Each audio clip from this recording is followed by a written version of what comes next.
Hello out there, wherever you are. Our opening card for the day is the Fool card.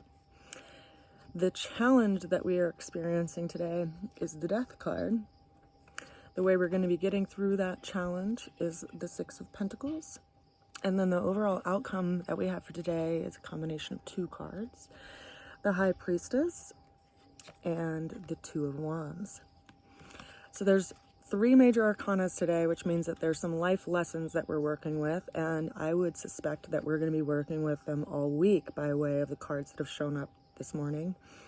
This opening card of the Fool is representative of some unexpected new beginning. This card speaks for Uranus, which is a planet that is associated with unexpected changes that come by way of shaking up our lives and forcing us to reevaluate things that have been stable, particularly because Uranus has been in the sign of Taurus for the last few years. It will continue to be in the sign of Taurus for a couple more. However, what's so interesting about the transit that's happening right now is that the planet of Uranus is only 1 degree away from the North Node. And the North Node is, in a lot of ways, reflecting back to our own personal North Node and reminding us of where we want to move toward in life.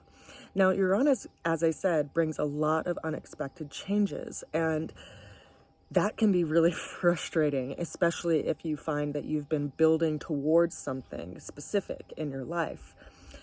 But what this planet does is it comes in and it shifts things, and it shifts things in a way that you don't really get any choice over the matter.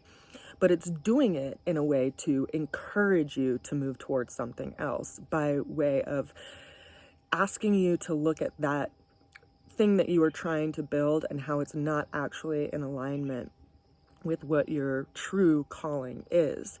And I say that because our challenge today is the Death card. And if you're unfamiliar, the North Node right now, as I said, is in Taurus, and the South Node, just by the rules of things, is in a direct opposite position to that, which means that it's coincidentally placed in Scorpio, which is associated with the card of death and transformation. And so when we have the North Node in Taurus, it's as if it's begging us to put our attention there and also to recognize what in that area of Scorpio in our chart that we are needing to let go of and transform in our lives. So what habits and behaviors have been a routine in your life, or things that you've recognized in yourself that are actually something that we need to let go of and transform so that we can actually put our energy and effort toward where the North Node is calling us to put our energy and effort toward. So the Death card comes in as a challenge because it can be quite the trial to work through endings and understanding that those endings are really something that we have to let go of so that something new can be birthed out of it. When we consider the season that Scorpio rules, it's, at least in the Northern Hemisphere, right? It's the season where things are appearing to be dead. They're drawing themselves into their roots so that they can survive the winter.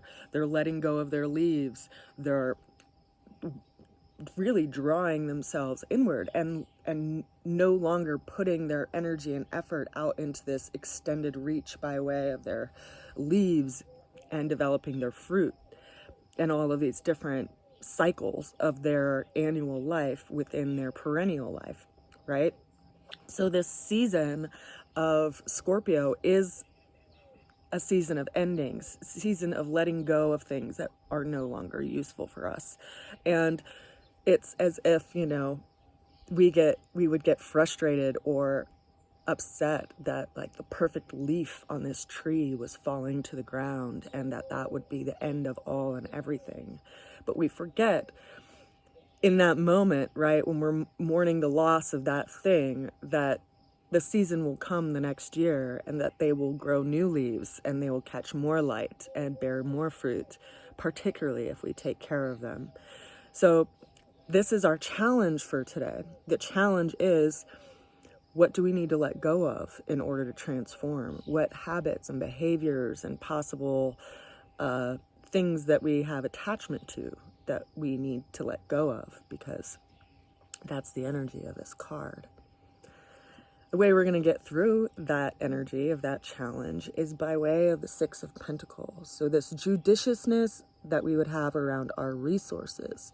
And our resources ultimately are our time and our material resources and our beliefs and what we put value on. Now, if we consider that we have 24 hours in a day, and hopefully you're sleeping for a little bit of that and have a regular routine of that.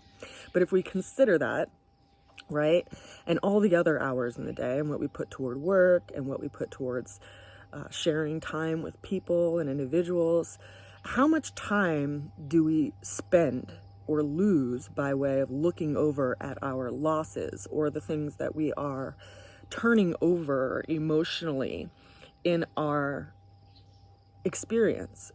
You know, so we're starting to look at this, like where we lose our time to our attention and where we place it. And so in a lot of ways, this card of the Six of Pentacles is asking us to be more judicious about where we put our energy and effort and have some discipline in that area for ourselves.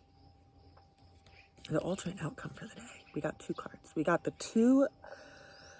major arcana of the second, or it's actually the third major arcana, but it's the number 2 in the major arcana. It's the High Priestess.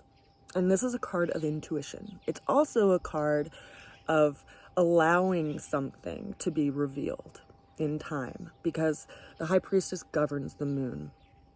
And right now we are in a phase of the moon where it is waning, right? It is starting to lose its light and go to a dark moon, where it will be a new moon at the end of the month. And it'll be a very powerful new moon, because during that new moon, we also will have a big transit happening with the North Node and Uranus in exact conjunction. And it'll be a big shift because Mars will be there too. And Mars is kind of like this initiating energy. So we're in this period of time over the next week and a half where we are supported by way of the moon in what we are letting go of and what we need to release and allow to happen. And so this is what the High Priestess is telling us to do.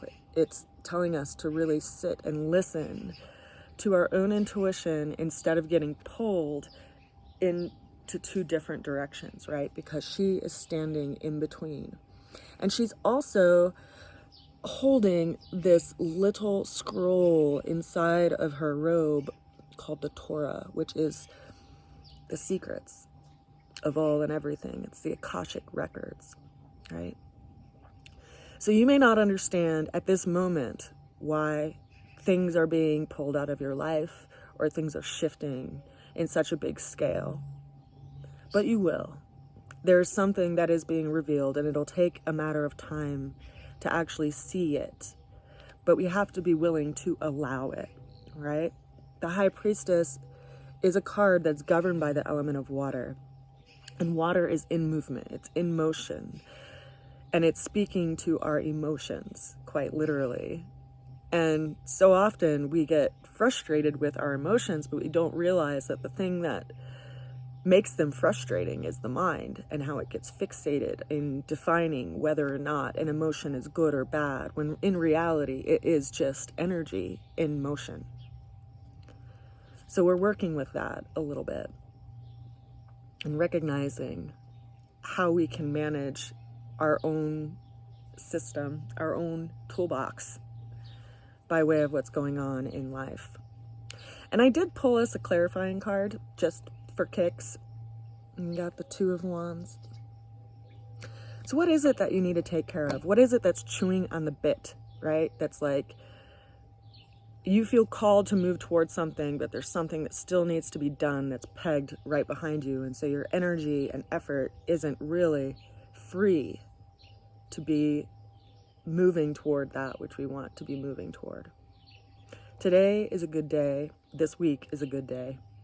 This week is a good week to work on that list and work on whichever thing on that list you can work on first and foremost, the easiest thing, because that will give you more energy to move toward that which you want to create.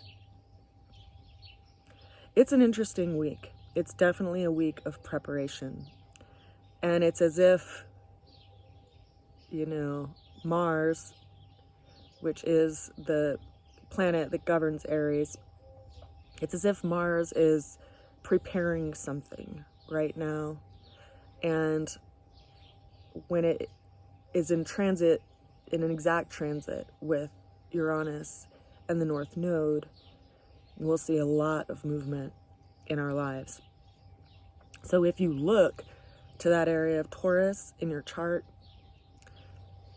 that's the area of your life that you'll probably be seeing the biggest shift and the biggest call to shift.